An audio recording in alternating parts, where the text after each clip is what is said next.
Hello friends, ನಾನಿವತ್ತು special ಮತ್ತು healthy side dish recipe ಮಾಡ್ತಾಯಿದ್ದೀನಿ. ಅದು ಮೂಲಂಗಿ ಕೋಸಂಬರಿ. ಮೂಲಂಗಿಲಿ 95% ವಾಟರ್ ಕಂಟೆಂಟ್ ಇರೋದ್ರಿಂದ ಈ ಸಮ್ಮರಲ್ಲಿ ನಮ್ಮ ಬಾಡಿ ಡಿಹೈಡ್ರೇಟ್ ಆಗದೇ ಇರೋ ಥರ ಕಾಪಾಡುತ್ತೆ.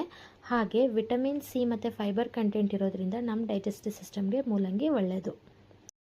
ಕೋಸಂಬರಿ ಯಾವ ರೀತಿ ಮಾಡೋದಂತ ನೋಡೋಣ. ನಾನಿಲ್ಲಿ ಇವತ್ತು ಫ್ರೆಶ್ ಆಗಿರೋ 3 ಮೂಲಂಗಿ ತೊಗೊಂಡು ನೀಟಾಗಿ ನೀರಲ್ಲಿ ವಾಶ್ ಮಾಡಿದ್ದೀನಿ. ಆಮೇಲೆ ಪೀಲರ್ ಯೂಸ್ ಮಾಡಿ ಮೂಲಂಗಿನ ಈ ಥರ ಎರ್ದಾದ್ಮೇಲೆ ಕೊಬ್ಬರಿ ತುರಿಯೋದನ್ನ ಯೂಸ್ ಮಾಡಿ ಮೂಲಂಗಿನ ತುರಿತಾ ಇದ್ದೀನಿ. ಈ ಥರ ತುರಿದ್ಬಿಟ್ಟು ಸ್ವಲ್ಪ ಹೊತ್ತು ಬಿಡೋದ್ರಿಂದ ಮೂಲಂಗಿಲಿರೋ ನೀರಿನ ಅಂಶನೆಲ್ಲ ಬಿಟ್ಟಿರುತ್ತೆ. ಅಷ್ಟರಲ್ಲಿ ಸ್ಟವ್ ಮೇಲೆ ಒಂದು ಬಾಣಲಿ ಇಟ್ಟು ಸ್ವಲ್ಪ ಕಡಲೆಬೇಳೆ ಹಾಕಿ ಕಡಲೆಬೇಳೆ ಗೋಲ್ಡನ್ ಬ್ರೌನ್ ಕಲರ್ ಬರೋ ತನಕ ಉರಿತಾ ಇದ್ದೀನಿ.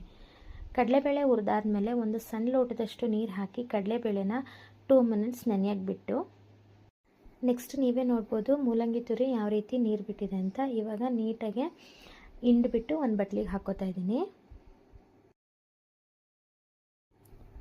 ಮೂಲಂಗಿ ತುರಿ ಹಾಕಿದ ಮೇಲೆ ಒಂದು ಸಣ್ಣದಾಗಿ ಹೆಚ್ಚಿಟ್ಕೊಂಡಿರೋ ಹಸಿಮೆಣಸಿನ್ಕಾಯಿ, ಒಂದು ಈರುಳ್ಳಿ, ತೊಳೆದುಬಿಟ್ಟು ಸಣ್ಣದಾಗಿ ಹೆಚ್ಚಿಟ್ಕೊಂಡಿರೋ ಕೊತ್ತಂಬರಿ ಸ್ವಲ್ಪ ಕಾಯಿ ತುರಿ ಹಾಕಿ ನೆನೆಸಿಟ್ಟಿರೋ ಕಡಲೆಬೇಳೆ ಹಾಕ್ತಾಯಿದ್ದೀನಿ.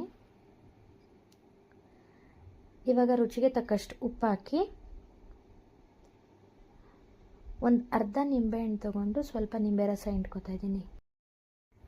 ನೆಕ್ಸ್ಟ್ ಹಾಕಿರೋ ಇಂಗ್ರೀಡಿಯೆಂಟ್ಸ್ನೆಲ್ಲ ಒಂದು ಸತಿ ನೀಟಾಗಿ ಈ ಥರ ಮಿಕ್ಸ್ ಮಾಡಿಕೊಂಡ್ರೆ ಹೆಲ್ತಿಯಾಗಿರೋ ಮೂಲಂಗಿ ಕೋಸಂಬರಿ ರೆಡಿ.